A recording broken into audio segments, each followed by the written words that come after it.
नमस्कार दोस्तों, study IQ YouTube channel पर आप सभी का स्वागत है। मैं वासु। हमारी चल रही थी रेलवे की सीरीज। इस सीरीज के अंदर आज हमारा नया चैप्टर स्टार्ट हो रहा है डेसिमल एंड फ्रैक्शन।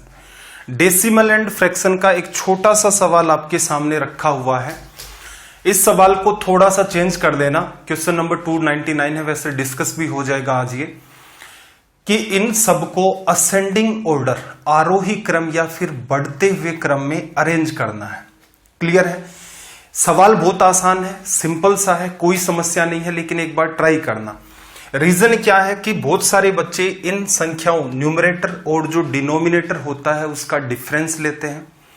जितने भी डिफरेंस बनते हैं उनका एलसीएम निकालते हैं, फिर उसको मल्टीप्लाई करते हैं और इतने में आपका सवाल एलसीएम मेथड से इतना लंबा चौड़ा हो जाता है कि जितनी देर में ये सवाल आप सोल्व करेंगे इतनी देर में अलग से आप 3 या 4 सवाल सोल्व कर देंगे। रीजन क्या आपके सामने रखने का? रीजन बस इतना सा है, डेसिमल फ्रैक्शन। मैं ये नहीं कहता कि आप सवाल नहीं कर सकते। इंपॉर्टेंट बात यह है कि एग्जाम के अंदर आपको एक दिए गए टाइम के अंदर सवाल सोल्व करने होते हैं। क्लियर है? एलसीएम मेथड में कोई बुराई है? नहीं, कोई बुराई नहीं है, लेकिन आपको एक एक्स्ट्रा बात और सीखनी पड़ती है जो मेरे ख्याल से हर बच्चा मिस कर देता है। कोई भी बुक का राइटर उस बात को नहीं लिखता है। कहीं भी आपने उस पैटर्न को भी ऑब्जर्व नहीं किया होगा कि यार ये इतनी छोटी सी बात थी, इसको अगर हम लोग और कर लेते तो इस टाइप के सवाल भी आपके बड़ी ही आसानी से हो जाते। कोई एलसीएम नहीं लेना था, कोई सरदर्द नहीं लेना था। रीजन ये है कि आप डिफरेंस और एलसीएम के अंदर और जो क्रॉस मेथड है उसमें इतने उलझे रहते हैं कि आपको ध्यान ही नहीं जाता कि अगर आप एक छोटी सी बात सीख लें तो आपका काम चल सकता है। किस टाइप के सवाल डिस्कस करेंगे भाई? 300 तक तो सीधे सीधे ही सवाल आपके, उसके बाद हम लोग कुछ सवाल डिस्कस करेंगे सीजीएल मेंस में पूछे गए। चलो भाई, आज हमारा है day 18 railway exam. Complete syllabus को 90 डेज में करने का अपना टारगेट है। 17 क्लासेज हो चुकी हैं इससे पहले, आज ये क्लास नंबर 18 है। इससे आगे अगर हम लोग बात करें तो ये आपको दिख रहा होगा टेलीग्राम। टेलीग्राम क्या है? जैसे आपकी फेसबुक, व्हाट्सएप ऐप होती है उसी हिसाब से ऐप है। प्ले स्टोर पर जाएं, वहां से टेलीग्राम को इंस्टॉल करें। टेलीग्राम इंस्टॉल करने के बाद आप सर्च करें वासु स्टडी IQ, आपको टेलीग्राम का एक चैनल मिलेगा, इसे आप ज्वाइन करें। इस पर डेली बेसिस पर आपको लिंक मिल जाती है। चैप्टर पूरे होते हैं तब आपको PDF भी मिल जाती हैं, प्लस एग्जाम रिलेटेड और जितने भी नोट्स होते हैं वो सारे के सारे आपको यहां पर मिल जाते हैं। नीचे वाला जो पार्ट है वो Vasu study IQ doubt group नाम से है। यहां पर आप अपने एग्जाम रिलेटेड जितने भी डाउट्स हैं उनको पूछ सकते हैं। चलिए भाई, चैप्टर तो अपना डेसिमल एंड फ्रैक्शन है, दशमलव और भिन्न। लेकिन इससे पहले थोड़ा सा नॉलेज हमें नंबर्स के बारे में होना चाहिए। नंबर्स को हालांकि हम लोग डिस्कस करेंगे कौन से चैप्टर के अंदर, नंबर सिस्टम जब अपना चलेगा तो इन चीजों को थोड़ा डिटेल में भी देखेंगे। नंबर्स आपके सामने कुछ लिखे हुए हैं, जैसे नेचुरल नंबर, तो मैं सीधे सीधे बिना टाइम के लिए लिख देता हूं। नेचुरल नंबर कौन से होते हैं भाई? सॉरी, जैसे मान लो कई कलाकार होते हैं ना, वो किसी के घर जाते हैं, छोटा सा बच्चा ढूंढते हैं, अगर वहां होता है तो उसको पकड़ते हैं और कहते हैं कि चल गिनती सुना। अब वो बच्चा कहां से स्टार्ट करता है? 1 2 3 4 5। तो नेचुरली उसने 1 से बोलना स्टार्ट किया, तो इसी तरह से इनका नाम पड़ गया नेचुरल नंबर। 1 2 3 कहां तक जाएंगे भाई? इनफाइनाइट तक। एन से रिप्रेजेंट किया जाता है, हिंदी में प्राकृत संख्याएं कहते हैं, इंग्लिश में इनको नेचुरल नंबर कहते हैं। फिर आपके आते हैं होल नंबर या फिर पूर्ण संख्याएं। अब यहां कमी किस चीज की चल रही है भाई? 0 की। मान लो किसी मास्टर को 0 देना पड़े और मान लो होल नंबर की खोज ही ना हो रखी हो, तो वो नेचुरल नंबर के हिसाब से तो किसी को 0 नंबर नहीं दे सकता। तो इसका मतलब ये आने की वजह से इसका सबसे ज्यादा यूज किया जाता है 0 का 0 देने में। आगे बढ़ते हैं आपके इंटीजर। इंटीजर या फिर पूर्णांक। होल नंबर पूर्ण संख्याएं होती हैं, इंटीजर को Z से लिखा जाता है और इनको हिंदी में पूर्णांक कहा जाता है। यहां क्या कमी चल रही है भाई? मान लो ये कहा जाए कि शेयर मार्केट है वो 472 पॉइंट गिरा। अब इस बात को मान लो किसी ग्राफ पर लिखना पड़े तो क्या इसे बोल करके लिखेंगे? नहीं, इसके साथ एक साइन लिख दिया जाएगा माइनस। इसका मतलब क्या हुआ? चीजें नेगेटिव डायरेक्शन में हो रही हैं। क्लियर है? जैसे 20% का फायदा है तो +21 वो ऑटोमेटिक है। 20% का लॉस है तो -20% लिख करके भी आप अपना काम चला सकते हैं। तो इसका मतलब इससे बैक साइड में कौन सा भी 0 1 2, ये तो पॉजिटिव डायरेक्शन हो गई। नेगेटिव डायरेक्शन क्या होगी -1 -2, और इस हिसाब से ये आपका इनफाइनाइट तक चला जाएगा। ये आपके होते हैं इंटीजर या फिर पूर्णांक। इसके बाद बारी आती है रेशनल नंबर की। जैसे 0 से 1 की ही मैं बात करूं तो आपको पता होगा 1/3 है, जैसे 1/2 है आपका, 3/4 है। इस टाइप से 0 और 1 के बीच भी अनंत संख्याएं और एग्जिस्ट करती हैं। इनको लिखने का क्या तरीका भी, एक संख्या ऊपर लिखते हो, एक संख्या नीचे लिखते हो। ऊपर वाली संख्या क्या है भाई आपकी, ऊपर वाली संख्या आप कह सकते हो इसी में से उठाई है, नीचे वाली भी इसी में से। जैसे मान लो आप लिख देते -5/7, तो -5 कहां से लाए भाई, पूर्णांक से उठा करके लाए, इंटीजर से। तो अगले जो नंबर है अपने रेशनल नंबर, इनको Q से रिप्रेजेंट किया जाता है। रिप्रेजेंट करने का तरीका P/Q हो गया। Q क्या नहीं होना चाहिए भाई, 0 नहीं होना चाहिए। हर बच्चे को बात पता होगी, नीचे 0 बन गया तो ये पूरे को अनंत बना देगा या फिर अपरिभाषित बना देगा, इनफाइनाइट या फिर नॉट डिफाइंड लिखा जा सकता है। P और Q कहां से उठा करके हम लोग काम में लेंगे, P और Q को हम उठाएंगे यहां पर इंटीजर से। तो ये तो हो गई इसकी थोड़ी सी टेक्निकल बात। नंबर कैसे लिखे जाते हैं भाई, इस फॉर्म में ये वाले नंबर आपके लिखे जाते हैं। क्लियर है। 2 क्या है, 2 की बात करें तो 2 नेचुरल नंबर भी कह सकते हो, 2 को आप होल नंबर भी कह सकते हो, 2 को आप इंटीजर भी कह सकते हो, 2 को आप रेशनल भी कह सकते हो। अब आप कहोगे रेशनल कैसे, P/Q नहीं है, क्या फर्क पड़ता है, 2/1 लिख दो, P/Q का पैटर्न हो गया। तो इसका मतलब ये सारे के सारे जितने भी नंबर होते हैं ये आपके रेशनल नंबर होते हैं। इसके अलावा भी कुछ नंबर और रह जाते हैं, हालांकि इनका कोई ये लिखने का तरीका नहीं होता। जैसे इसको N से लिखा, W से, Z से, Q से। क्लियर है। गूगल पर भी सर्च करेंगे, इरेशनल नंबर लिखने का कोई पर्टिकुलर पैटर्न नहीं है, इसलिए इसको जनरली Q' से लिख दिया जाता है। इसमें कौन से नंबर आएंगे भाई, ये जितने भी हैं इनके अलावा जो नंबर आपके बच जाएंगे रियल नंबर के अंदर, वो सारे के सारे इसमें आएंगे। जैसे पाई। अब कुछ बच्चे कहेंगे कि सर पाई तो 22/7 होता है और इसको हम P/Q में P/Q की फॉर्म में लिख सकते हैं, ऊपर 22 नीचे 7। असल में देखा जाए पाई 22/7 के बराबर नहीं होता है, लगभग बराबर होता है। क्लियर है। इसके अलावा और कोई नंबर E एप्सिलॉन होता है, अपने सिलेबस का पार्ट नहीं है। या फिर जैसे √2, √2 के बारे में आप कह ही नहीं सकते कि P/Q में मतलब ऊपर क्या लिखा और नीचे क्या लिखा, जहां पर P और Q दोनों के दोनों क्या होने चाहिए, पूर्णांक होने चाहिए। तो इसका मतलब आप √2 को रिप्रेजेंट ही नहीं कर सकते P/Q की फॉर्म में। अब ये मत कहना कि सर √2 है, इसको √2/1 लिख देते हैं, क्या ये आपका इंटीजर है? ये आपका इंटीजर नहीं है, तो इसका मतलब सीन ही बिगड़ गया सारा का सारा। ऊपर भी इंटीजर हो, नीचे भी इंटीजर हो, ऊपर भी पूर्णांक हो और नीचे भी पूर्णांक हो, तभी आप नंबर्स को कह सकते हैं कि वो रेशनल है, अदरवाइज इरेशनल। √2 को सोल्व करते जाओ। ऐसे ही आपका √3 है, ये कभी रुकती नहीं है सीरीज। हम लोग क्या है, अप्रोक्सीमेट वैल्यू ले लेते हैं। √3 की वैल्यू 1.732 ले ली, वो अप्रोक्सीमेट वैल्यू है। इसको आप आगे चलाते जाओ। जिस बच्चे को √रूट निकालना आता है वो इसको खींचता जाएगा, ना ही आपको कोई स्पेसिफिक पैटर्न मिलेगा। इस वजह से ये सारे के सारे √रूट की वैल्यू जो कंप्लीट सोल्व नहीं होती है। जैसे 2√3 भी ऐसा ही नंबर हो गया। रीजन 2√3 को आप P/Q की फॉर्म में नहीं लिख सकते, जहां P और Q हमने कहां से उठाए हैं, इंटीजर से। तो एग्जाम्पल की तौर पर आप इतनी सी बातों को ध्यान रख लेना। √रूट वाली वैल्यू, पाई की वैल्यू, ये सारे के सारे क्या होते हैं आपके इरेशनल नंबर। और इन सबको एक साथ शामिल कर दोगे तो ये आपके क्या बनेंगे, रियल नंबर R या फिर वास्तविक संख्याएं। कुछ नंबर और भी होते हैं जो अपने सिलेबस का पार्ट नहीं है, जो रियल नहीं होते हैं, कॉम्प्लेक्स नंबर भी जिनको कहा जाता है, या फिर इमेजिनरी नंबर भी जिनको कहा जाता है। चलिए भाई, आगे एक छोटा सा डायग्राम आपको दे रखा है, रियल नंबर को रिप्रेजेंट करता है।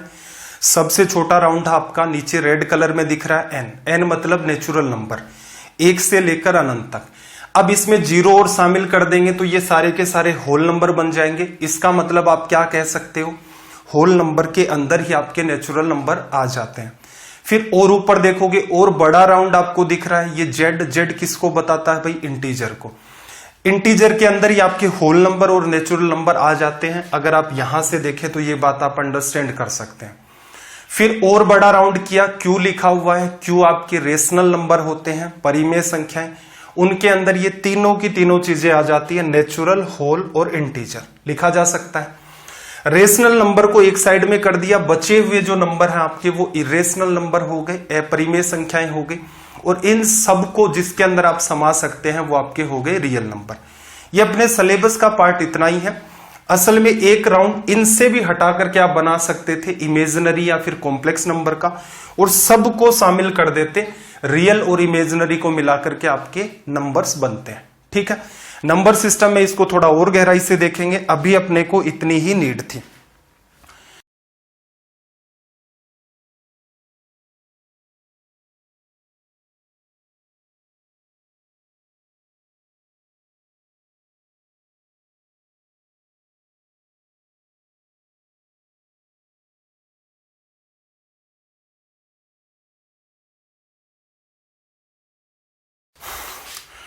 देखो इसके बाद हमें क्या पढ़ना है, तो थोड़ा सा एक छोटी सी बात है उसे भी अंडरस्टैंड करते हैं, फिर सीधे सीधे डेसिमल पर आते हैं। Real number and their decimal expansion, वास्तविक संख्याएं और उनका दशमलव प्रसार। डेसिमल एक्सपेंशन जो आपका वो दो टाइप से होता है, एक ऐसा जो टर्मिनेटिंग हो, टर्मिनेट होने का मतलब है किसी चीज को, जैसे आप किसी चीज को टर्मिनेट कर देते हैं, उसको रोक देते हैं या फिर स्टॉप कर देते हैं। शुद्ध हिंदी की बात करें तो इसे शांत कहा जाता है, अवसानी कहा जाता है। क्लियर है? तो यहां से देखना जरा, अब कंफ्यूजन नहीं होना चाहिए। रियल नंबर क्या है भाई, जैसे 3/4 लिखोगे तो ये भी रियल नंबर है, 1/2 लिखोगे ये भी आपका रियल नंबर है। इस टाइप से आप सारी की सारी चीजों को लिख सकते हो। इसके अंदर एक नंबर पर मैंने यहां लिखा डेसिमल एक्सपेंशन, दशमलव प्रसार, कुछ ऐसे होंगे जो टर्मिनेटिंग नेचर के होंगे। टर्मिनेटिंग नेचर का मतलब एक टाइम के बाद वो जाकर के रुक जाएंगे, उसके बाद आपको कोई नंबर नहीं मिलेगा। जैसे 1/2 क्या हुआ भाई, 0.5 बन गया। ऐसे ही अगर मैं लिखूं 1/4, इसमें डिवीजन नहीं जा रहा, पॉइंट लगाया, 10 में डिवीजन गया 2 बार, 2 बचा, 4 का डिवीजन 20 के अंदर 5 बार लिखा जा सकता है। ऐसे ही आप 1 में 8 का भाग दे दें तो ये क्या बनेगा, 0.125। अब एक बात आप छोटी सी गौर कर रहे होंगे, यहां पर एक टाइम के बाद आप चाह करके उसको 0.125 से आगे कुछ भी नहीं लिख सकते। तो इसलिए जो आपकी फर्स्ट कैटेगरी है कि रियल नंबर हैं ये सारे के सारे, ये भी रियल नंबर है, ये भी रियल है, ये भी रियल नंबर है, और 0.5, 0.25, 0.125 रियल नंबर ये भी हैं। लेकिन आप इस रियल नंबर को डेसिमल फॉर्म में लिखना चाहते हैं तो एक कैटेगरी ऐसी मिलती है आपको जिसके अंदर डेसिमल के बाद कुछ संख्याएं लिखोगे, मामला सारा का सारा टर्मिनेट हो जाएगा, मतलब स्टॉप हो जाएगा, उससे आगे संख्या नहीं बढ़ेगी। फिर आपकी दूसरी कैटेगरी आती है भाई, दूसरी कैटेगरी है जिसमें क्या बताया इसने, नॉन टर्मिनेटिंग। नॉन टर्मिनेटिंग का हिंदी में मतलब लिखोगे तो अशांत या फिर अनवसानी लिखा जाता है। ठीक है, सीधी भाषा में समझना, नॉन टर्मिनेटिंग, टर्मिनेशन नहीं होगा, इसका मतलब ये कंटिन्यूअस चलेगी। क्लियर है? अब देखना मैंने आगे 2 की कैटेगरी और बना रखी है। एक तो ऐसे डेसिमल एक्सपेंशन होंगे जो एक टाइम के बाद रुक जाएंगे, कुछ ऐसे डेसिमल एक्सपेंशन होंगे जो एक टाइम के बाद रुकेंगे नहीं, लगातार चलेंगे। और ये लगातार किस हिसाब से चल सकते हैं, एक कैटेगरी मेरी ये है 2A और दूसरी कैटेगरी मेरी ये है 2 की B। पहली कैटेगरी कौन सी है भाई, रिकरिंग है, और दूसरी वाली नॉन रिकरिंग है। रिकरिंग का मतलब आवर्ती, रिकरिंग या फिर आवर्ती का मतलब होता है एक पर्टिकुलर आपको रिपीटेशन मिलेगा बार बार। जैसे आप 1 में 3 का भाग दो, क्या आएगा, 0.3, 0.3, 0.3, 0.3, इनफाइनाइट तक चलता जाएगा। यहीं से अपना पैटर्न बनेगा, किसका, बार का, लिखा जा सकता है। जैसे आप 2 में 7 का भाग दो, 20 बनाया, भाग कितनी बार गया भैया आपका? 2 बार। 6 बचा, 7 8 कितना हो गया आपका? 56। कितना बचा आपके पास? 4। 40 में भाग दिया, कितनी बार गया आपका? 5 बार। 35। फिर आपके पास कितना बचा? 5। फिर 7 गुना 7 49। 1 बचा, 10 में फिर भाग दिया आपने, 1 आ गया। 3 बचा, 30 में भाग दिया आपने, कितना आ गया? 4। 28 तक। फिर कितना बचा आपके पास? 2 20। फिर से ये किए स्टोरी 285714 2855714 इनफाइनाइट तक ये पैटर्न चलता जाएगा। तो आपने क्या देखा? एक वो डेसिमल एक्सपेंशन होते हैं जो टर्मिनेट हो जाते हैं, एक टाइम के बाद स्टॉप हो जाते हैं। एक डेसिमल एक्सपेंशन वो होते हैं जो रुकते नहीं है। इसकी 2 कैटेगरियां बनती हैं। 2 कैटेगरियों में, एक जिनके अंदर आवर्ती है, रिकरिंग फॉर्म के हैं। एक ऐसा नेचर है जिसके अंदर आपको दिखेगा रीजनिंग लग रही है, जैसे 0.333, जैसे 2 8 5 7 1 4 2 8 5 7 1 4, एक रीजनिंग का आपको पैटर्न यहां पर मिलता है। तो ये वाले क्या होते हैं? रिकरिंग। एक ऐसे नंबर भी होते हैं जिनके अंदर आपको ये पैटर्न नहीं मिलता, जैसे √2 को आप सोल्व करके देखना, उसके अंदर क्या होगा? ये स्टॉप नहीं होगा, इसका जो रिजल्ट होगा 1.414 आगे तक जाएगा, इनफाइनाइट तक। उसमें आपको ऐसी कोई भी सीरीज पकड़ में नहीं आएगी। यहां तो सीरीज 1 नंबर की भी हो सकती थी, 2 की भी, 3 की भी, 4 की भी। जैसे इसको हमने सोल्व किया, 6 नंबर है, 6 नंबर का एक ही टाइम के बाद पर्टिकुलर रिपीटेशन हो रहा है। √2 को जब आप सोल्व करेंगे तो आपको पता चलेगा कि इसके अंदर 1.414 आगे नंबर बदलते जाएंगे। क्लियर है? तो इसका मतलब ये कैसा है? ये नॉन रिकरिंग है, रुकेगा ये भी नहीं, नॉन टर्मिनेटिंग तो है, रुकेगा नहीं इसका मतलब, लेकिन इसमें आपको कोई पर्टिकुलर रीजनिंग भी नहीं दिखाई देगी। ऐसे √3 को सोल्व कर दो, 1.732 हम लोग लिखते हैं, लेकिन आगे तक सोल्व करोगे अनंत तक जाएगा, कोई भी आपको इनके अंदर सीरीज नहीं दिखेगी। इसका मतलब इनका तो पैटर्न क्या बनता है? बार का पैटर्न बन जाता है, लेकिन यहां पर आपके सामने कोई भी बार का पैटर्न नहीं बनता। और ये नंबर कौन से होते हैं भाई? ये नंबर होते हैं आपके irrational number. Irrational number. Clear है? एग्जाम में सवाल इस पर भी बनाता है, बार वाले पैटर्न पर भी बनाता है। पहले मैं ये जो फ्रैक्शन होते हैं इनके ऊपर आपको सवाल करवाऊंगा, इससे अगला पार्ट अपना बार का होगा। ये आप अपने नॉलेज के लिए ध्यान रखेंगे। और कई बार ये टर्म्स के अंदर पूछ सकता है कि जो आपके इरेशनल नंबर होते हैं उनका नेचर कैसा होता है। तो आप उन्हें कहेंगे इरेशनल नंबर को जब सोल्व किया जाता है तो वो रुकती नहीं है, उनकी सीरीज नॉन टर्मिनेटिंग है, प्लस उसमें कोई पैटर्न नहीं रिपीट होता, इसका मतलब नॉन रिकरिंग है। Non terminating, non recurring. इस बात को रटना नहीं है आपको भाई, ठीक है? नंबर सिस्टम जब पढ़ेंगे तो थोड़ा सा इन चीजों को और डिटेल में, लेकिन फिर भी वही है, कोई चैप्टर पढ़ा रहे हैं तो उसको पढ़ाने का एक तरीका होता है। स्टूडेंट की तो ये डिमांड रहती है कि भाई यहां से सर सीधे सीधे सवाल क्यों नहीं करवा रहे? तो देखो भाई, इतने ज्ञानी हो आप तो एग्जाम ही क्रैक कर लो, क्यों किसी टीचर के चक्कर में पड़े हो? अब इधर देखोगे फिर उधर देखोगे, ये ठीक नहीं पढ़ा रहा, वो ठीक नहीं पढ़ा रहा है, तो आपका तो वैसे भी क्या होगा ये तो समझ से ही बाहर है। मेरा एक पढ़ाने का तरीका है कि कुछ बेसिक पार्ट होते हैं जो बच्चे के क्लियर होने चाहिए। अब यहां से देखना, फ्रैक्शन स्टार्ट होता अपना। फ्रैक्शन के अंदर P/Q का फॉर्मेट होता है। ऊपर वाला जो नंबर P है उसे हम लोग न्यूमरेटर कहेंगे, हिंदी में इसे अंश कहा जाता है। नीचे वाला जो आपका पार्ट है Q, इसे हम लोग डिनोमिनेटर कहेंगे, हिंदी में इसे हर कहा जाता है। Q आपका है वो 0 के इक्वल नहीं होना चाहिए। पीछे देखा था, किसी भी संख्या में 0 का भाग देते हैं इनफाइनाइट रिजल्ट आ जाता है, या फिर आप उसे कह सकते हैं ये डिफाइन नहीं किया जा सकता। ये बहुत ही बेसिक सी बात है। अब देखना जरा, यहां पर फ्रैक्शन के कुछ अलग अलग नाम होते हैं, तो टाइम बिल्कुल भी किल नहीं कर रखा है, ये सारा का सारा तैयार करना पड़ता है, इसमें टाइम भी लगता है। अगर आपको मेरी डेडिकेशन समझ आ रहा है इतनी क्लासेस का, तो एटलीस्ट क्लासेस को आप लाइक तो कर दिया करें। शेयर तो चलो नहीं करने का टाइम होता आपके पास, लेकिन देख रहे होते हैं तो लाइक तो कर सकते हैं।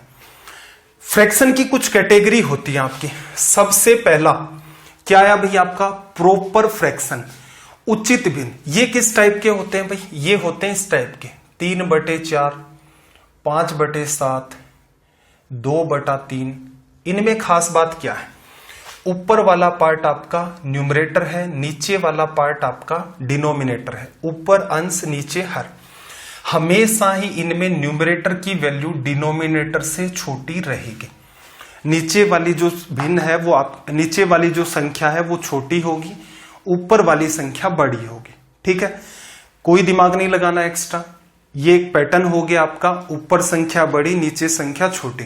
इसका मतलब न्यूमरेटर छोटा है आपका, डिनोमिनेटर बड़ा है, अंश का मान छोटा है, हर का मान आपका बड़ा है।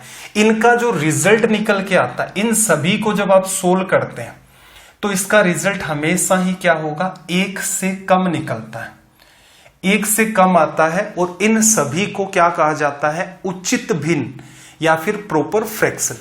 दूसरा आपका निकल के आया इम्प्रॉपर फ्रैक्शन, अनुचित या फिर विषम भिन्न।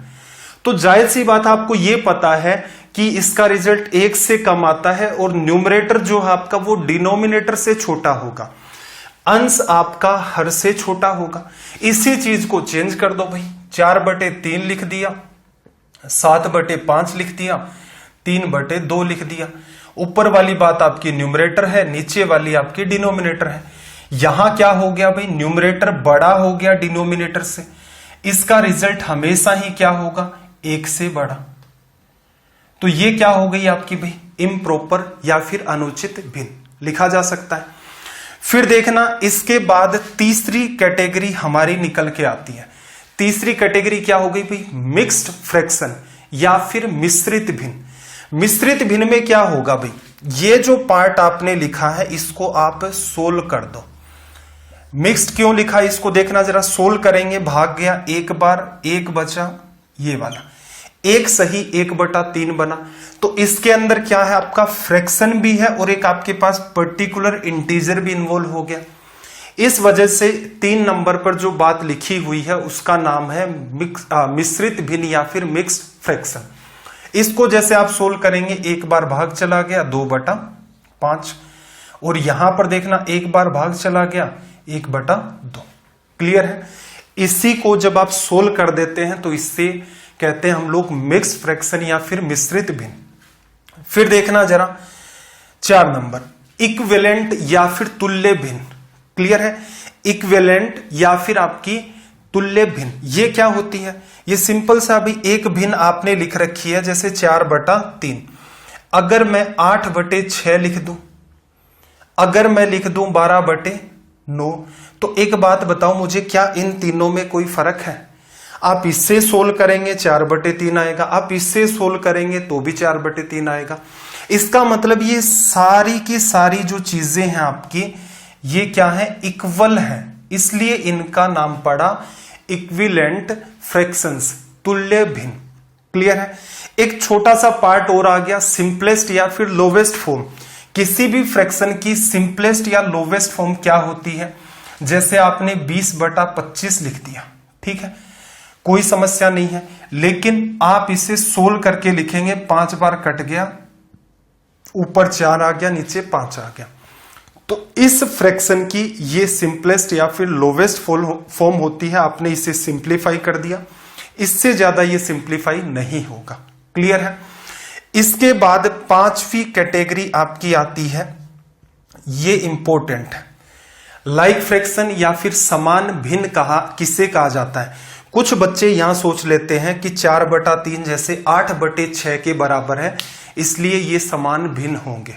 क्लियर है, इसलिए इनको हम लोग एक लाइक फ्रैक्शन कहेंगे। नहीं, इनका एक अपना नाम है। 4 नंबर पर आपने देखा इक्विवेलेंट या फिर तुल्य भिन्न होती हैं, जो असल में देखा जाए एक ही होती हैं, बस कुछ नंबर का मल्टीप्लाई करके आप यहां से रिजल्ट बनाते रहते हैं।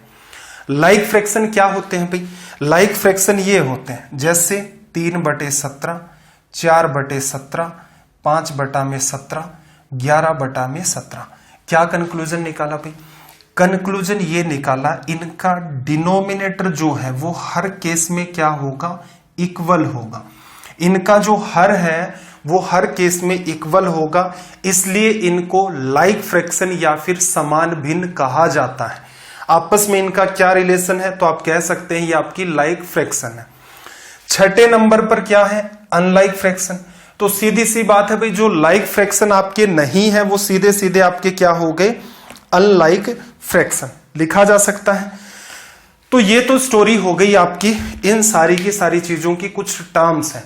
देखो एग्जामिनर, मुझे लगता नहीं है, ऐसा भी नहीं है कि इनमें से सवाल नहीं बनाए गए हैं, बनाए गए हैं, लेकिन आजकल का जो सिनेरियो चलता है उसमें आपसे वो पूछता नहीं है, ठीक है। लेकिन एक टीचर का ये दायित्व रहता है कि कल को आपको छठी क्लास का कोई बच्चा आकर के पूछ ले, कोई डाउट ही पूछ ले कि भाई साहब आप तो रेलवे की तैयारी कर रहे हैं तो थोड़ा सा फ्रैक्शन के बारे में बताएंगे। छठी क्लास का 7वां चैप्टर है ये। अगर कोई मुझसे कहे कि छठी क्लास का पेपर, छठी क्लास की मैथ से पेपर बनाओ, पूरी मैथ्स में से भी 6 क्लास की पूरी मैथ से भी पेपर ऐसा बनाया जा सकता है कि बहुत सारे बच्चों के होश उड़ जाए। रीजन क्या है, बहुत छोटी छोटी बातें रहती हैं। तो मेरा पढ़ाने का उद्देश्य ये नहीं है कि जस्ट आप एग्जाम क्रैक करें, नहीं, मेरा उद्देश्य ये है आप चीजों को थोड़ा सा पढ़े लिखे आदमी की तरह पढ़े। कुछ नहीं बिगड़ जाएगा कि अगर मैं आपको 10 मिनट पढ़ा दूंगा, लेकिन आपके आसपास जो इन्वायरमेंट है, कल को एक छठी क्लास का बच्चा आपसे आकर के सवाल पूछता है कि भैया फ्रैक्शन बताओ, आपका कोई जवाब नहीं है, सवाल थोड़ा ना बता पाओगे उसे। और इसमें क्या बुराई है भाई, आपने 2 बातें एक्स्ट्रा जान ली, कम से कम पता तो चला कि क्या होता है क्या नहीं होता है। तो मेरा हर चैप्टर को पढ़ाने का उद्देश्य ये रहता है कि ये जो ज्ञान है ये लॉन्ग टर्म होता है, ये कहीं ना कहीं काम आता है। कुछ लोग इसको ट्रिक के चक्कर में पढ़ते हैं, ट्रिक से सोल्व नहीं होंगे। आगे मैंने शुरुआत में भी सवाल दिखाया था, आगे भी मैं आपको सवाल दिखा दूंगा कि जो ट्रिक वाली दुनिया होती है वो कितनी अलग होती है और आपकी अंडरस्टैंडिंग है वो आपकी कितनी अलग है। अब देखना जरा, सवाल बनते हैं कंपैरिजन से, तुलना करवाई जाती है फ्रैक्शन की कि कौन सा बड़ा है कौन सा छोटा है, बड़े क्रम में छोटे क्रम में। अब आपने देखा होगा कि जो लाइक फ्रैक्शन होते हैं, लाइक फ्रैक्शन कौन से भाई, जैसे आपने लिखा 3/11, 4/11, 5/11, जिनका डिनोमिनेटर जो है वो क्या निकल के आता है, इक्वल, ठीक है। इसमें से कोई आपसे कह दे कि बड़ा बताओ या छोटा बताओ, ये तो छठी क्लास वाले पूछेंगे, 6 क्लास की जो एग्जाम होगी उसमें पेपर आएगा, उसमें पूछा जाएगा, आपसे थोड़ा ना पूछेगा कौन सा बड़ा है। आप कहोगे 11 का भाग तो सब में ही जा रहा है, तो इसका मतलब ऊपर जो संख्या बड़ी होगी उसका रिजल्ट बड़ा आएगा, ऊपर जो संख्या छोटी होगी उसका रिजल्ट छोटा आएगा। इसका मतलब ये पैटर्न इतना आसान है कि आप बच्चा इसे देखते ही हिट मार देता है। तो इस वजह से लाइक फ्रैक्शन जो हमारा है उससे उस पर बेस सवाल नहीं पूछे जाएंगे। पूछे किससे जाएंगे भाई, सेकंड नंबर की जो कैटेगरी है, फर्स्ट वाले से एग्जाम में सवाल नहीं आते, सवाल आते हैं अनलाइक फ्रैक्शन से। क्या होते हैं, जो लाइक नहीं है, इसका मतलब वो सारे के सारे आपके अनलाइक फ्रैक्शंस हैं। चलो भाई अब देखना जरा, यहां से कुछ छोटे छोटे सवाल मैंने क्रिएट कर रखे हैं, हालांकि मैंने लाइक फ्रैक्शन को भी कवर किया है। जैसे सवाल नंबर आपको दिख रहा होगा 291 और 292, ये किस पर बेस्ड है भाई, लाइक फ्रैक्शन पर, समान भिन्न पर। इसने क्या कहा, लार्जेस्ट नंबर आपको बताना है। सबसे नकली सवाल ये हो सकता है इसके अंदर। अब एक बात बताओ, नीचे सब में ही 37 का डिवीजन किया जा रहा है। ऊपर संख्या एक बार 11 है, एक बार 13 है, एक बार 15 है, एक बार 17 है। आपको भी पता है 11 में जैसे आप 37 का भाग देंगे और 17 में 37 का भाग देंगे, बड़ा रिजल्ट कब आएगा, बड़े नंबर में भाग दोगे तो बड़ा रिजल्ट आएगा। तो इसका मतलब 291 का तो सीधे सीधे रिजल्ट हो गया सबसे बड़ा नंबर 17/37। नकली सवाल हो गया, इसीलिए लाइक फ्रैक्शन पर सवाल नहीं बनते। जैसे अगले में क्या पूछा, फाइंड दी स्मॉलेस्ट वैल्यू, जो सबसे छोटी वैल्यू है उसे फाइंड करना है। सब में 53 का भाग जा रहा है, इसका मतलब ये सारे के सारे क्या आपके लाइक फ्रैक्शन है, समान भिन्न है। अब इसके अंदर आप ऑब्जर्व करना सबसे छोटा, तो एक बात बताओ, छोटी संख्या में अगर आप भाग दोगे तो रिजल्ट छोटा आएगा, बड़ी संख्या में भाग दोगे रिजल्ट बड़ा आएगा। देखो किसका न्यूमरेटर सबसे बड़ा है, सबसे छोटा है, तो आपने देखा 17, तो इसका मतलब स्मॉलेस्ट वैल्यू क्या हो जाएगी 17/53। क्लियर है। 293 इन्हीं को आरोही और अवरोही क्रम के अंदर आप अरेंज कर सकते हैं। मेरे ख्याल से इससे नकली कोई सवाल नहीं बनता, इसलिए लाइक फ्रैक्शन को एग्जाम में फोकस नहीं किया जाता। फोकस किया जाता हमेशा अनलाइक फ्रैक्शन को, असमान जो आपके भिन्न होते हैं। एग्जाम में 4 टाइप से मेनली सवाल पूछे जाते हैं। सबसे बड़ा नंबर पूछ लेगा, सबसे छोटा नंबर पूछ लेगा, असेंडिंग ऑर्डर या फिर आरोही क्रम, बढ़ता हुआ क्रम, थोड़ा सा हिंदी पर फोकस रखना। कुछ बच्चे आरोही और अवरोही के अंदर कंफ्यूज हो जाते हैं। जैसे पर्वतारोहण होता है तो इसका मतलब पर्वतों पर चढ़ाई करना, आरोहण करना। तो आरोही का मतलब क्या हो गया? बढ़ना, ऊपर की तरफ जाना। डिसेंडिंग ऑर्डर या फिर अवरोही क्रम। तो एक बात को आप हिंदी में ध्यान रख लेंगे, दूसरी बात ऑटोमेटिक आपकी ध्यान हो जाएगी। चलिए भाई, यहां पर बात करते हैं अपने सवालों की। सवाल नंबर 294 से असल में देखा जाए तो चैप्टर अपना यहां से स्टार्ट होता है। देखना, सबसे बड़ी संख्या ज्ञात कीजिए। एक आपकी ये कैटेगरी होती है, ठीक है भाई, इसके स्टार लगा लेना जो मैं एक्सप्लेन करूंगा उस बात को, ठीक है। क्या दिया भाई इसने? 5/7, फिर अगला नंबर आपको दिया 9/11, फिर उससे अगला नंबर दिया आपको 13/15 और 17/19। अब ऑब्जर्व करना, इनके बीच का अंतर कितने का? 2। अंतर कितने का? 2। अंतर कितने का? 2। अंतर कितने का? 2। ठीक है। कुछ बच्चे कह रहे होंगे सर ये तो बड़े नकली सवाल हैं। तो देखो, ज्ञानी ऐसे नहीं बनाया जा सकता, एक एक बात को पेशेंस से सुनना ही पड़ेगा। हो सकता है कोई बच्चा पहली बार इन सारी चीजों को देख रहा हो, वो कैसे करेगा भाई? ठीक है, तो अपनी तरफ से आप ज्ञानी ना बने, पेशेंस बना करके रखें। तो एक कैटेगरी आपकी ये होती है, सीजीएल 2017 मेंस के सवाल करवाऊंगा, उसके अंदर भी यही बात आपको मिलेगी कि छोटी सी बात से भी सवाल पूछा जा सकता है। अब यहां पर आप ऑब्जर्व करना, हर जगह आपके पास डिफरेंस सेम है। जब भी कभी आपके पास न्यूमरेटर एंड डिनोमिनेटर का डिफरेंस सेम होता है, इन सवालों को आप एकदम देखते ही हिट कर सकते हैं कि सवाल देखा तुरंत हिट कर दिया। अब इसके लिए 2 तरीके हैं, ठीक है। दूसरा तरीका जो है आपका, वो मैं बाद में एक्सप्लेन करूंगा अगले सवाल के अंदर। रीजन क्या है, कुछ संभावनाएं होती हैं, उसके हिसाब से ही सवालों में चला जाता है। एक आपकी होती है कंपैरिजन सीरीज। एक मिनट, गलत लिख दी स्पेलिंग। एक आपकी होती है कंपैरिजन की सीरीज। कैसी भाई? एक बात बताओ, जिस पैटर्न की ये सीरीज चल रही है उसी पैटर्न की आप एक सीरीज बनाओ। जैसे एक नंबर है और उससे 2 बड़ा ये नंबर है, इससे 2 बड़ा क्या होगा? 3, ठीक है। उसके बाद मैं क्या लिख लेता हूं? 2 लिख देता हूं। इससे 2 बड़ा नंबर क्या होगा? 4। फिर मैं ऊपर 3 लिख देता हूं, 4 लिख देता हूं, 5 लिख देता हूं। नीचे के जो नंबर बनेंगे वो क्या होंगे? 5, ये आपका 6, ये आपका 7। इस सीरीज को आप आगे बढ़ाते जाओ, 1 2 3 4 5। ध्यान से समझना ये बात, ये समझ में आएगी तभी आप इस सवाल को सीधे सीधे हिट मार सकते हैं। आपने एक सीरीज बनाई, कंपैरिजन की सीरीज है। ऊपर एक नंबर है, नीचे वाला जस्ट उससे 2 बड़ा, ठीक है। आपने 1 2 3 4 5 लिखा, नीचे वाले 2 2 बढ़ा करके लिख रहे हो, 5/7 आ गया। फिर आएगा 6 7 8, 9 आएगा, 9 के अपोन में 11 है। और आगे बढ़ोगे 13 आएगा, कहीं पर अपोन में 15 होगा। और आगे बढ़ोगे 17 आएगा, अपोन में उसके 19 आएगा, ठीक है। तो इसका मतलब ये सीरीज हमने क्रिएट की इस सीक्वेंस में, और ये हमारे सवाल पूछे गए थे 4 नंबर, ठीक है। आपसे पूछा गया था कि इनके अंदर सबसे बड़ा नंबर क्या होगा। एक बात बताओ, 1/3 को जब आप सोल्व करते हैं तो कितना आता है भाई? 0.33 लिख सकते हो ना। 2/4 1/2 हो गया, इसको क्या लिख सकते हो? 0.50। 3/5 आप लिखोगे, 30 में भाग दिया 6 बार और एक आपने लगा दिया 0। इसको क्या लिख सकते हो आप? 2/3। 2/3 क्या होता है भाई? 0.66। क्या कंक्लूजन निकाला आपने? आपने ये कंक्लूजन निकाला कि जब भी कभी आप लेफ्ट से राइट की तरफ जाते हैं, लेफ्ट से जब भी कभी आप राइट की तरफ मूव करते हैं, आपके नंबर्स में इंक्रीज देखने को मिलता है। 0.33 है, इससे बड़ा 0.50, 0.66, 0.60, फिर 0.66। तो एक बात तो यहां पर ही क्लियर हो गई कि जैसे जैसे राइट में जाएंगे, सबसे जो सीरीज के 4 सवाल दे रखे हैं उसके हिसाब से सबसे आखिर में जो नंबर मिलेगा वही हमारा लार्जेस्ट नंबर होगा। क्लियर? हिट कैसे मारोगे फिर? एक बात बताओ, ये सीरीज जब भी स्टार्ट होगी बनानी, छोटे नंबर से स्टार्ट करेंगे। ऊपर क्या लिखते जाओगे? ऊपर वाला पार्ट बढ़ाते जाओगे। ऊपर का पार्ट क्या? आपका न्यूमरेटर। तो यहां से क्या मैं एक स्टेटमेंट नहीं लिख सकता? कंडीशन क्या है?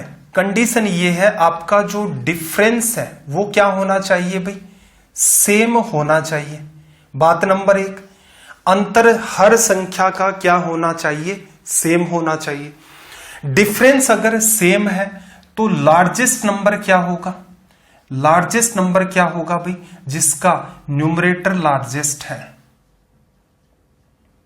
जिसका, स्टेटमेंट ऐसे लिख लेना, जिसका, एक एक बात खोल खोल करके मैं समझा दूंगा कि आपको मास्टर भी बनना होगा तो भी आप अच्छे अच्छे मास्टरों को पढ़ा देंगे कि ये लॉजिक क्या है असल में। कंक्लूजन क्या निकला भाई?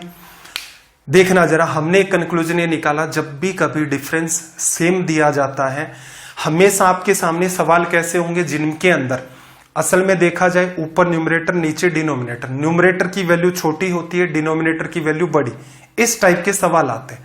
लेकिन ये जो पैटर्न हम लोग लिख रहे हैं ये हमेशा ही हर पैटर्न पर हर एक बात, हर एक जो डाउट आपके मन में आ सकता है उसको मैं क्लियर करके छोड़ दूंगा। देखना, जैसी ये सीरीज थी वैसी की वैसी हमने यहां पर एक सीरीज बनाई।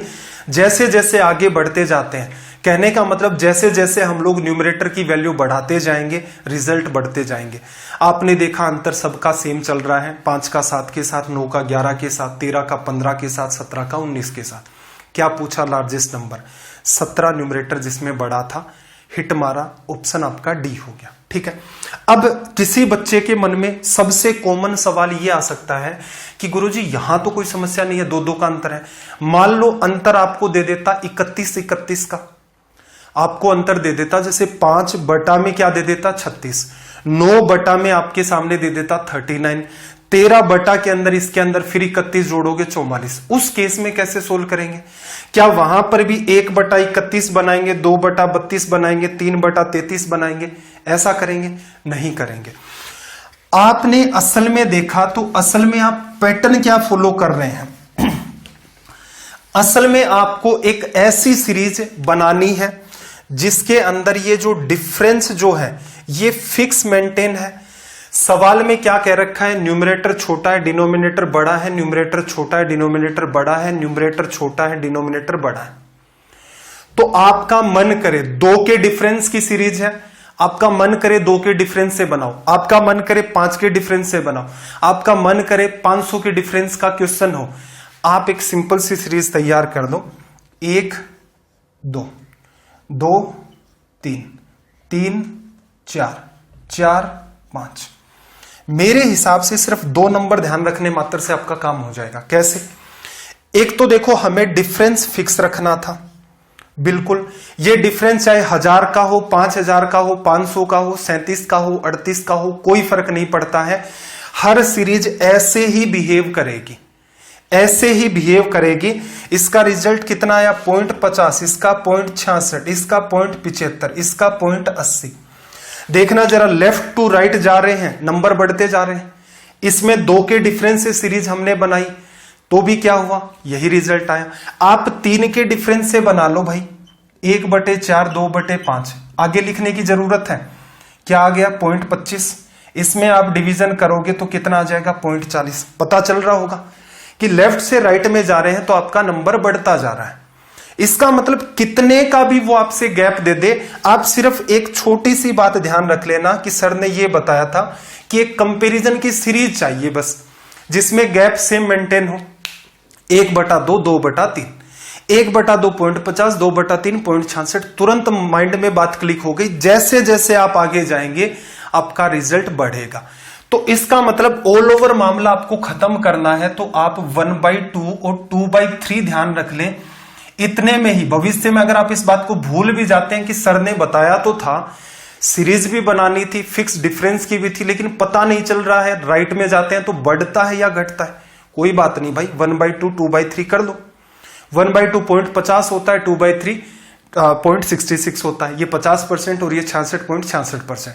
लेफ्ट से राइट में जाते हो बढ़ता है। कंक्लूजन ये है कि जिसका न्यूमरेटर लार्जेस्ट है उसका रिजल्ट बड़ा होगा। ठीक है। एक डाउट किसी बच्चे के मन में आया होता, क्या कोई बच्चा कह देता कि सर डिफरेंस 37 का हो सकता था, तो मैंने आपको कहा कोई फर्क नहीं पड़ता है, डिफरेंस आपका कितने का भी हो, रिजल्ट आपका एज इट इज मेंटेन रहेगा। ठीक है। किसी बच्चे के मन में यह भी डाउट हो सकता था कि सर भविष्य में इसी सवाल को ऐसे पूछ लेता, हालांकि पूछता नहीं है। फ्रैक्शन आपको प्रॉपर फॉर्म की फ्रैक्शन दी जाती है जिसके अंदर न्यूमरेटर छोटा होता है, डिनोमिनेटर बड़ा होता है।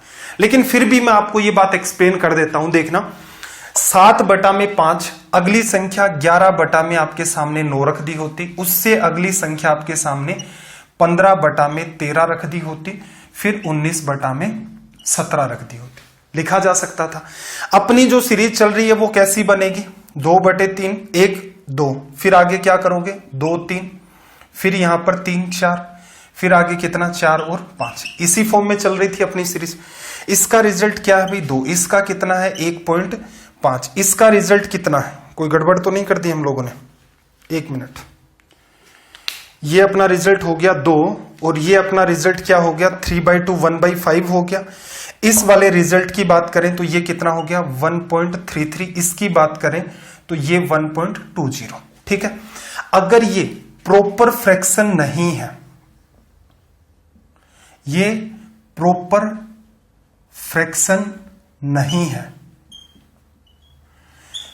अब यहां पर एक इंपॉर्टेंट रिजल्ट आएगा। देखो इस टाइप के सवाल आपसे पूछे जाते हैं प्रॉपर फ्रैक्शन पर। प्रॉपर फ्रैक्शन क्या होता है, न्यूमरेटर छोटा, डिनोमिनेटर आपका बड़ा। ठीक है, आपके मन में एक डाउट और भी आ सकता है कि सर अगर न्यूमरेटर बड़ा हो डिनोमिनेटर छोटा हो, पहली बात एग्जाम में नहीं आएगा, मान लो आ भी जाए तो यहां से आपने फिर सीरीज बनाई कि ये छोटा इससे बड़ा, छोटा इससे बड़ा, छोटा इससे बड़ा, छोटा इससे बड़ा, इसका रिजल्ट 2 आया, 1.5 आया। इतना सा आप ध्यान रख सकते हैं। यहां पर जैसा ये हो रहा था इसका जस्ट क्या हो रहा है, रिवर्स हो रहा है। जब भी कभी आपका प्रॉपर फ्रैक्शन नहीं होगा तो जो बात आपने, वो बात ध्यान रखो जो एग्जाम में काम आएगी। अगर ऐसा आता है तो उसका क्या कर दो, रिवर्स। एक तरीका और भी सिखाऊंगा कि सब कुछ भूल गए तो क्या करना है, सब कुछ भूल गए, एलसीएम मेथड भूल गए और कुछ भूल गए, सब कुछ भूल गए तो क्या करना है, वो मेथड भी देखेंगे। तो इसका मतलब यहां पर जस्ट रिवर्स होगा, इंटरचेंज होकर के मेरे हिसाब से नंबर नहीं आते। लेकिन यहां कोई कहता कि लार्जेस्ट फ्रैक्शन क्या है, इनमें न्यूमरेटर बड़ा, रिजल्ट बड़ा, इनमें न्यूमरेटर छोटा, उसका रिजल्ट बड़ा, तो इस हिसाब से आप टिक कर सकते हैं। तो नोट्स में इस बात को उतार जरूर देना। चलो भाई, अगला सवाल अपना 294 हो गया ना, 295। एक छोटी सी बात मुझे और बतानी है, उसके बाद अपना ये वाला सेक्शन थ्योरी वाला जितना भी है वो कंप्लीट हो जाएगा।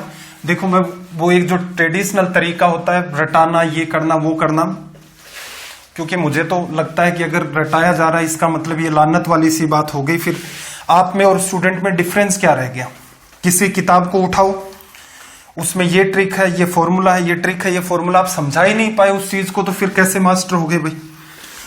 चलो एक बात आपने सीखी, चलो इसके बेसिस पर आप मुझे सवाल करके बताओ, सबसे बड़ी संख्या 35 41 अंतर 6 का, 55 61 6 का, 65 71 6 का, 85 91 6 का। आपको क्या सिखाया था, एक सीरीज के साथ कंपैरिजन करना है। सब कुछ भूल गए, सब कुछ भूल गए। 1 लिखा, नीचे वाला नंबर जस्ट बड़ा है, 2 लिखा, नीचे वाला नंबर बड़ा रख दो, इसकी वैल्यू 0.50, इसकी वैल्यू 0.66। क्या भाई जिसका न्यूमरेटर बड़ा होगा उसका रिजल्ट बड़ा होगा, ये ध्यान रख सकते हो। एक टाइम के बाद ये बात वैसे भी रट जाएगी। सबसे बड़ा नंबर क्या होगा, सबसे बड़ा ऑप्शन आपका डी, लिखा जा सकता है। अगले सवाल की बात कर देते हैं 296। देखना सबसे छोटी संख्या जिसका न्यूमरेटर स्मॉलेस्ट होगा, दी स्मॉलेस्ट, यही तो हमने कंक्लूजन निकाला था। अंतर यहां पर भी देखना 137 और 167 का 30 है, 143 73 का 30 है, 245 275 का 30 है, 271 301 का 30 है। जो गैप दे रखा है वो हमेशा इक्वल होगा तभी ये पैटर्न काम करेगा। बात को अंडरस्टैंड करना, क्लियर। इसका मतलब सबसे छोटी नंबर आपसे चाहिए, गैप आपने देखा सबका मेंटेन है। अजीबोगरीब नंबर दे रखे होते हैं, हमेशा ध्यान रखना गैप उनका हमेशा ही वो मेंटेन करके देता है। ठीक है भाई, सबसे छोटी संख्या जिसका न्यूमरेटर सबसे छोटा, ऑप्शन ए आपका क्या हो गया यहां से करेक्ट रिजल्ट। चलिए भाई अगले सवाल में देख लेते हैं 297। 1111 1121 10 जोड़ रखा है। 3333 में 3343 10 जोड़ा, 55 65 10 जोड़ा, 77 87 10 जोड़ा। गैप सब में मेंटेन है कितने का, 10 का। अब आपको क्या बताना है? सबसे छोटी संख्या जिसका न्यूमरेटर सबसे छोटा वही संख्या सबसे छोटी। ऑप्शन ए आपका रिजल्ट हो गया। सबसे बड़ी जिसका न्यूमरेटर सबसे बड़ा वो सबसे बड़ी।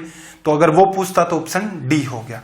तो मेरे ख्याल से आपको एक बात तो अंडरस्टैंडिंग में आ गई होगी कि यहां पर जितने भी सवाल होते हैं जहां पर आपको गैप मेंटेन करके दिया जाता है वो सवाल हर बच्चा हिट मार सकता है। प्रॉपर फ्रैक्शन पर ये सवाल बनाए जाते हैं। इम्प्रॉपर के सवाल रेयर से रेयर चांस होगा तभी बनाए जाएंगे। उसका भी तरीका मैंने आपको बता दिया था।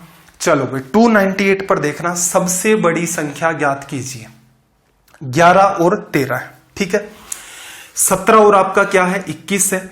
19 और 23 है। 15 और 17 है। अब एक बात आपने ऑब्जर्व की होगी, 11 और 13 अंतर कितने का भाई? 2 का। फिर आपने देखा 17 और जो 21 है अंतर कितने का भाई? 4 का। 19 और 23 है। 19 और 23 है अंतर कितने का? 4 का। फिर देखना 15 और 17 है अंतर कितने का? 2 का। ठीक है। अब देखो एक तो मैं वो बात आपकी क्लियर करना चाहता हूं कि आपको रटाया जाता है कि अंतर का एलसीएम ले लो। अंतर का एलसीएम ले लिया भाई, 4 आ गया। कितनी बार कटा? 2 बार। इसको 2 से गुणा करके लिख दो, 4 का भाग चला गया, 17 पड़ा रहने दो, 19 पड़ा रहने दो, फिर 2 बार भाग चला गया, उसको 30 लिख दो। अब इसमें बच्चे कंफ्यूज होते हैं कि यार ये क्या बवाल है। क्लियर है? ये कॉमन सी मैंने समस्या देखी है। कह सभी देते हैं कि एलसीएम लो और इससे इसको काट दो, ऊपर नंबर लिख दो, जो बड़ा आएगा वो रिजल्ट होगा। क्यों किया भाई? सिंपल सी बात है, हमें किस पर काम करना आता है? हमें जो डिफरेंस होता है वो अगर इक्वल दे रखा हो तभी हम सवालों को सोल्व कर पाते हैं। देखते कि न्यूमरेटर बड़ा रिजल्ट बड़ा, न्यूमरेटर बड़ा रिजल्ट बड़ा, न्यूमरेटर आपका छोटा तो रिजल्ट भी आपका छोटा। तो इसका मतलब यहां पर ऑब्जर्व करना जरा, गैप 2 का, 4 का, 4 का, 4 का, 2, 4, 4 का एलसीएम क्या होता है भाई? 4 होता है। तो इसका मतलब आप ऊपर और नीचे गैप क्या मेंटेन कर लें? 4 मेंटेन कर लें। 2 का है ये गैप, अगर मैं इसे 2 से गुणा कर दूं तो ऊपर 22 और नीचे, ऐसे थोड़ा ना है कि नीचे गुणा नहीं करेंगे ऊपर ही कर देंगे। तो ये संख्या क्या बन गई? 22 और 26। यहां गैप 4 मेंटेन है, 17 और 21 हो गया। यहां गैप मेंटेन 4 है तो 19, 23। यहां गैप 2 का ही मेंटेन है तो ऊपर नीचे 2 का गुणा कर दो, 30 और 34। अब यहां से बात को अंडरस्टैंड करना, गैप क्या हो गया भाई? फिक्स हो गया। कितने पर? 4 पर। 22, 26, 17, 21, 19, 23, 30, 34। अब कहां पर आ गए हम लोग? अब हम लोग आ गए वहां पर जहां से हमने सीरीज को अंडरस्टैंड किया था। न्यूमरेटर बड़ा रिजल्ट बड़ा, तो इसका मतलब ये आपका लार्जेस्ट नंबर होगा, सबसे बड़ी संख्या होगी। रीजन समझ में आया? सीधे हवा में बात नहीं करनी होती है कि एलसीएम लिया जाएगा, 4 ले लिया, 2 बार कटा, 22 लिख दिया, 17 लिख दिया, 19 लिख दिया, 30 लिख दिया। अरे भाई कोई समस्या नहीं है, उसको लिख दो। आपको पता तो होना चाहिए। आपको पता होगा तो भविष्य में ये बात आप भूल भी जाएंगे तो भी आप ये कह सकते हैं कि सर ने ऐसा बताया था कि इसको क्यों किया जाता है। गैप 2 का है, 4 का बनाना है, ऊपर नीचे 2 का गुणा कर दो, ये 22 और 26 कट करके वापस यही आ जाएगा। लेकिन हमारी जो शर्त थी कि डिफरेंस को सेम मेंटेन करना है वो मेंटेन हो जाएगा। तो मेरे ख्याल से आपको ये बात समझ आ गई होगी कि ये जो एलसीएम लिया जाता है इसका क्या रोल है। अब सवाल नंबर 299 पर आ जाते हैं कि ऐसे जो सवाल होते हैं इनसे सभी अपना पीछा भी छुड़वा लेते हैं कि चलो छोड़ो, ये वाले सवाल नहीं करते हैं, ये करवाते ही नहीं है, बच्चे को हवाई मत लगने दो। इस टाइप का कोई सवाल क्रिएट हो जाता है। चलो देखते हैं इसका भी समाधान। खुद से ट्राई कर सकते हो तो करके देखो।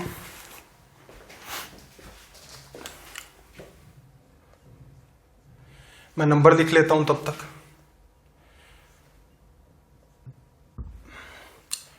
17/22 गैप 5, 14/17 गैप 3 और 25/27 गैप 2 का। देखो ये सवाल दे रखा है।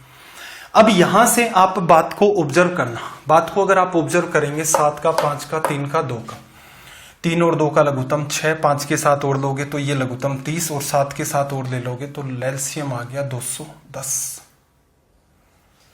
अब क्या करें, क्या क्या करें, वही तरीका अपनाओ। 7 का भाग दिया, बचा हुआ जो जितना भी है 5 दिए 15 दूनी 30 से गुणा कर दो। इसको 30 से करोगे, 5 का भाग दोगे 7 गुणा 6 42 से गुणा करो। 3 का भाग चला गया, 5 गुणा 10 70 से गुणा कर दो। 2 का चला गया, 5 दिए 15 7 105 से गुणा कर दो। कर दोगे, हो जाएगा सोल्व तुरंत? नहीं होगा। अब थोड़ा सा बात करना कॉमन सेंस की। कॉमन सेंस के साथ बार बार मैं कहता हूं, समस्या यह है कि ये इतना कॉमन नहीं है। नाम इसका जरूर कॉमन सेंस रख दिया लेकिन कॉमन नहीं है। सिंपल सा एक तरीका तो ये हो सकता है भाई, कुछ भी नहीं पता चला आपको, अगर ये पता चल जाए कि आप गैप तुरंत मेंटेन कर देंगे, कोई समस्या नहीं है, तुरंत का तुरंत एलसीएम लो, छोटी सी कैलकुलेशन बनेगी, गैप मेंटेन कर दिया। आपको कुछ भी नहीं पता चल रहा है तो एक बात बताओ, 11/18 दे रखा है, ठीक है। ऑप्शन ए है 11/18। ये करोगे, काटोगे, गुणा करोगे, लिखोगे, उसके बाद रिजल्ट लिखोगे।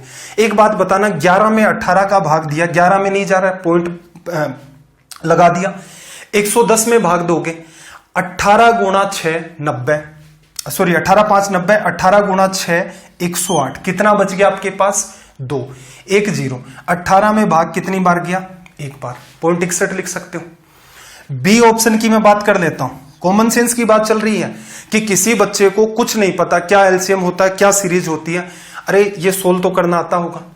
17 22 का भाग देना है, पॉइंट लगा दिया, 170 बन गया। 22 का भाग कितनी बार जाएगा भाई? जैसे 7 बार करोगे, 8 बार जैसे भाग करोगे तो कितना चला जाएगा? 168। 8 बार भाग किया, 8 गुणा 2, नहीं ऊपर चला गया ना, ये आपका ऊपर चला गया।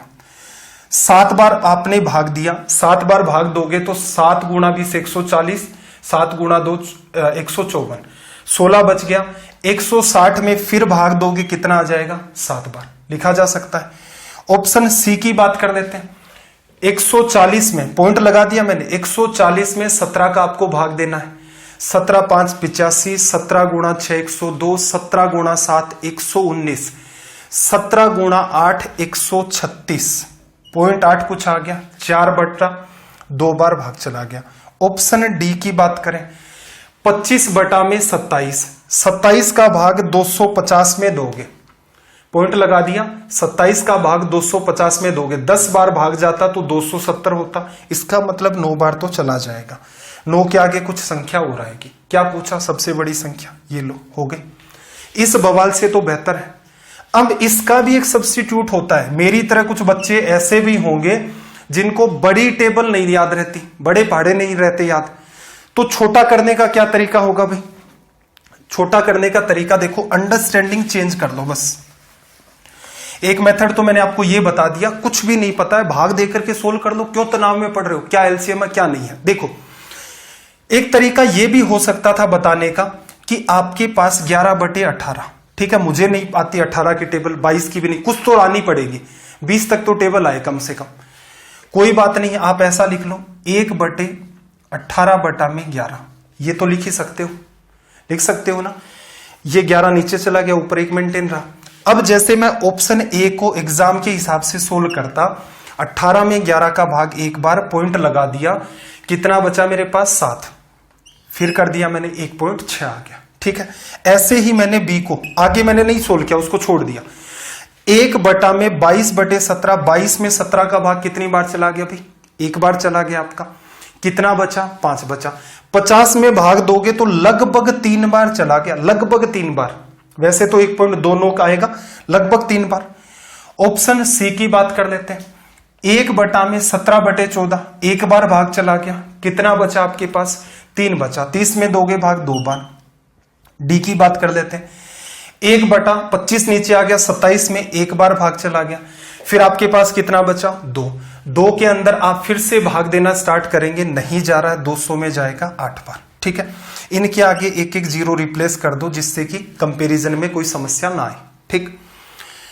1 में भाग देना है, यहां 1.60 का, 1.20 का, 1.30 का, 1.08 का।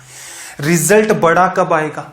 जब छोटी से छोटी संख्या का भाग दोगे। अरे भाई छोटी से छोटी संख्या है ना ये, तो क्या सिखाया मैंने आपको, एक तो ये तरीका कि सीधे भाग दे दो। सीधे भाग कब दोगे, जब आपको टेबल पता है। टेबल नहीं पता है तो कोई बात नहीं, एक हल्का सा जुगाड़ ये लगाओ, रिप्रेजेंटेशन चेंज कर दो। तो इसका मतलब आपने सिर्फ और सिर्फ क्या किया, 4 ऑप्शन लिखे हैं और आपको ना तो एलसीएम मेथड पता है, ना ही आपको क्रॉस मेथड पता है, ना ही आपको कोई और बवाल पता है। सीधे सीधे आप सवाल को हिट कर सकते हैं कॉमन सेंस से। और मेरा ये मानना है कॉमन सेंस अगर आप और सीख लेते हैं तो कितने भी टिपिकल सवाल हो आप बड़ी आसानी से सोल्व कर सकते हैं। तो ये बात कोई पढ़ाता नहीं है, ना किसी बुक में देखी मैंने। सब पता नहीं क्यों एलसीएम ले लो, इसका गुणा कर दो, इनका 2-2 ले लो, क्रॉस मेथड कर दो, करके देख लो भाई इनकी कैलकुलेशन इतनी आसान है। तो सेशन अगर सही लग रहा है तो कम से कम लाइक जरूर कर दें कि आपका टीचर आपको उतने ही बेहतर ढंग से पढ़ाता रहे। देखो चीजों को एकदम गहराई से उठाता हूं, रीजन ये है कि पढ़े लिखों को पढ़ा रहे हैं। जो पढ़े लिखे नहीं होते उनको पढ़ाते तो हो सकता है कहते कि ये ट्रिक होती है, ऐसा दिखे ऐसा कर देना, ऐसा दिखे ऐसा कर देना। तो एक लाइक तो बनता है, प्लस में कमेंट जरूर किया करें आप हमेशा ही, क्योंकि ये एक तरीके से आप मान सकते हो टीचर के लिए अप्रिसिएशन ही होता है।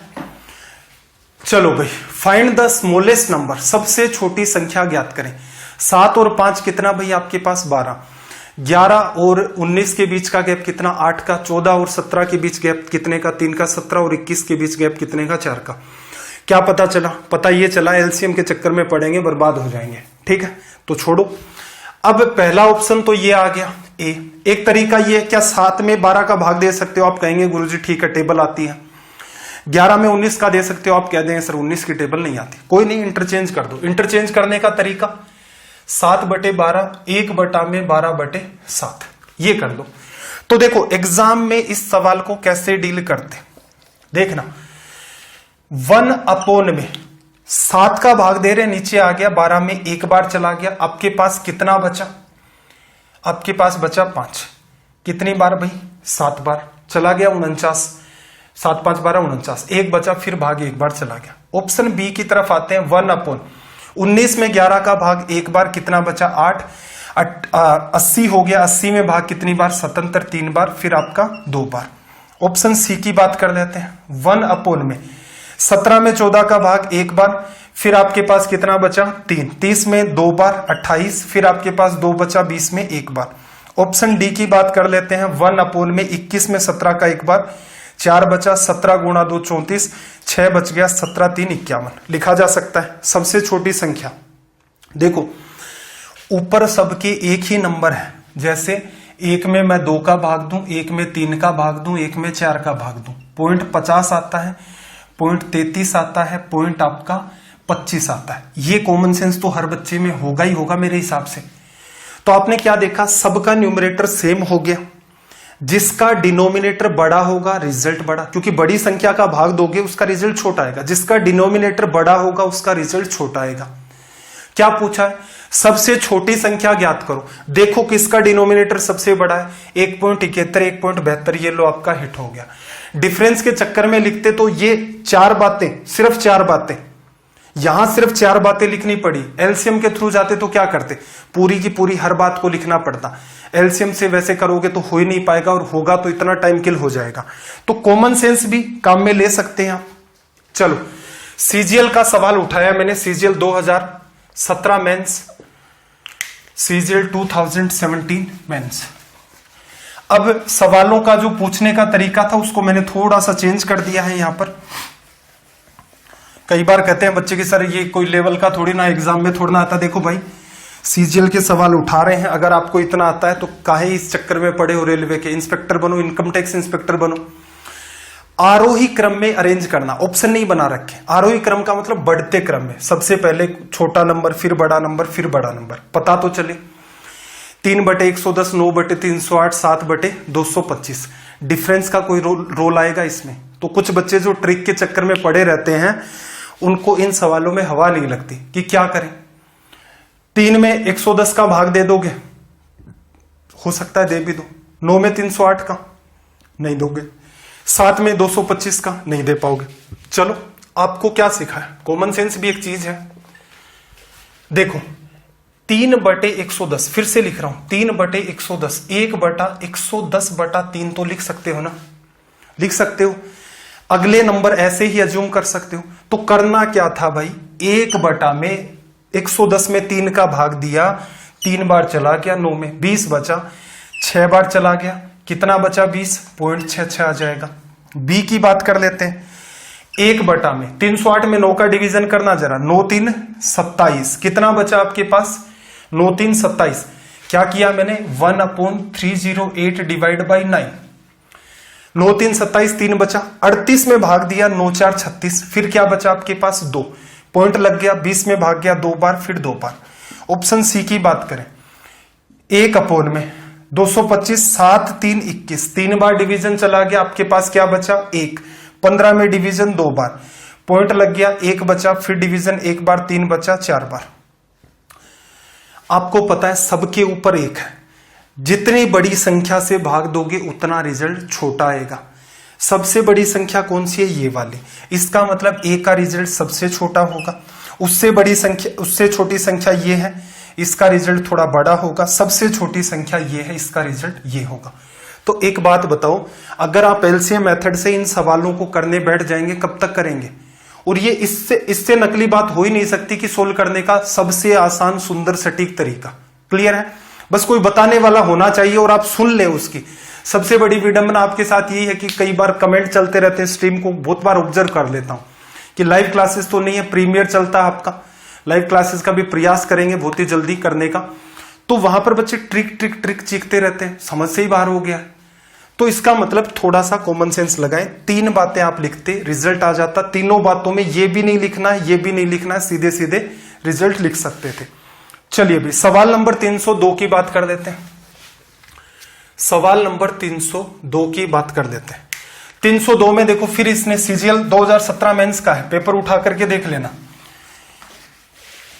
यही पैटर्न दिया फिर से। कैसे सोल्व करोगे भाई, सोल्व करने का तरीका आपको भी पता है, 9 में 1078, भाग नहीं जा सकता कभी भी, 1 में 1078 में 9 ले आओ, 1 बार डिवीजन चला गया 10 के अंदर 9 का चला गया, कितना बचा आपके पास 1, 17 में डिवीजन कितनी बार चला गया भाई 1 बार, बचा कितना 8, 9 9 81, 88 में से 81 चला गया, आपके पास कितना बचा यहां पर 7, 7 में डिवीजन करोगे 9 7 63, इतना ही लिख देते हैं। अगली संख्या की बात करें, 11 को नीचे ले आओ, भाग गया 11 में 1 बार, 2 में नहीं जा रहा 0, 27 में 2 बार, 102 पॉइंट कुछ, और नीचे आ जाते हैं। 1219 की बात करें, 12 नीचे आएगा, 12 में डिवीजन चला गया 1 बार, 1 में नहीं जा रहा 0, 19 में भाग कितनी बार गया 1 बार।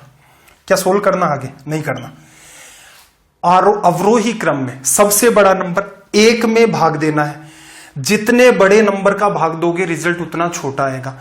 तो सबसे पहले तो आपको सबसे बड़ा नंबर लिखना है, 101 का भाग दिया, सबसे बड़ा रिजल्ट आएगा। संख्या नीचे बढ़ाओगे नंबर थोड़ा छोटा आएगा, फिर और संख्या बढ़ाओगे नंबर आपका और ज्यादा छोटा हो जाएगा। तो ये मैं आप में वो कॉमन सेंस है जो डेवलप करना चाहता हूं फ्रैक्शन एंड डेसिमल को लेकर, ये आप एक बार डेवलप कर दें, आपका काम दौड़ने लग जाएगा। चलिए भाई अगले सवाल की बात करते हैं, 303, ये भी सीजीएल मेंस का ही सवाल था, पूछने का उनका तरीका डिफरेंट था। ठीक है, वो लोग उन्होंने क्या एक्सपेरिमेंट किया, स्टेटमेंट की फॉर्म में दे दिया, इनके बीच में साइन डाल दिए, फिर एक स्टेटमेंट और दे दिया। लेकिन रेलवे में ऐसे सवाल नहीं आते, वैसे सवाल सीडीएस पूछता है या सीजीएल पूछता है। सबसे छोटी संख्या देखना जरा, 149 और आपके पास कितना दे रखा है 2, 2 का अंतर, 153, 2 का 157, फिर 2 का अंतर, सब में 2 का अंतर है। सबसे छोटी संख्या जिसका न्यूमरेटर सबसे छोटा, इसका मतलब सबसे छोटी संख्या क्या हो गई 149 डिवाइड बाई 151। रीजन आपको मैंने एक्सप्लेन कर दिया था। सवाल नंबर 304 की बात कर लेते हैं, क्वेश्चन नंबर 304। फिर से देखो, ये भी सीजीएल से उठाया गया सवाल है, 304। क्या करोगे भाई, 3 में 71 का नहीं दे सकते, 5 में 91 का भी भाग नहीं दे सकते, 7 में 99 का भी नहीं, तो क्या कर ले, पहले वाले को 1 में देखो 3/71, 3 नीचे चला जाएगा, 71 में डिवीजन, 7 में डिवीजन 2 बार, 1 बच गया 9 बार, फिर 0.6। बी ऑप्शन की बात कर लेते हैं, 1 में 91 में 18 5 90, 18 पॉइंट कुछ आ गया। सी की बात करें, 1/7 का भाग 1 बार चला गया, 7 4 28 लिखा। कितना सिंपल है लिखना, पॉइंट के चक्कर में मत पढ़ो। हाँ, अगर किसी जगह फंस जाते हो तो पढ़ सकते हो भाई। क्या पूछा? सबसे छोटी संख्या 1 में भाग देना है। जहां सबसे बड़ा डिवीजन करोगे, सबसे बड़ा डिवीजन यहां कर रहे हो, तो इसका मतलब ये आपका द स्मॉलेस्ट नंबर हो गया। चलिए भाई, सवाल नंबर 305। सवाल नंबर 305।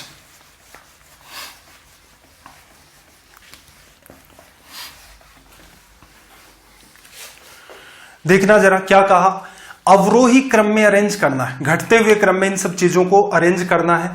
तो ऐसा कर ले, ये सवाल आपके लिए होमवर्क दे देते हैं, ठीक है, कर लेना इसको ध्यान लगा करके, क्योंकि सेशन मैं चाह रहा था, आज की रिकॉर्डिंग का मुझे आइडिया भी नहीं है कि कितनी टाइम तक की हो गई है, एक हल्का सा बीच में कट था। देखो काम की बात करते हैं, ये सवाल तो आपका होमवर्क हो गया।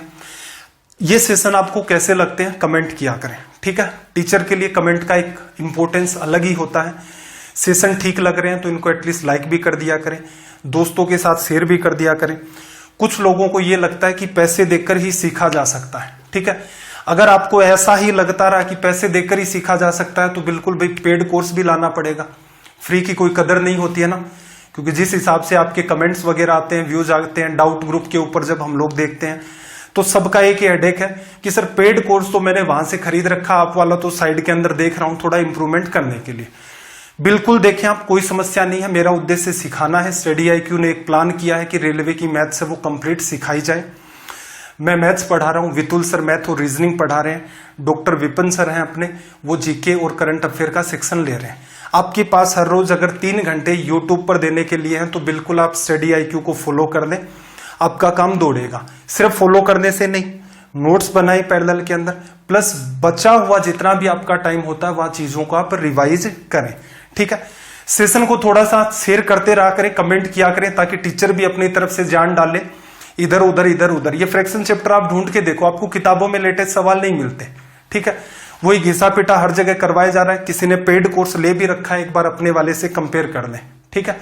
बाकी आपका जो रवैया है कि आपका जो डेडिकेशन है टीचर के प्रति, स्टडी IQ के प्रति, वो डिसाइड करेगा कि भविष्य कैसा होगा इन सेशंस का आने वाला। चलो भाई, आपका दिन रात सब मंगलमय हो। मिलते हैं अगली क्लास में। जय हिंद, जय भारत।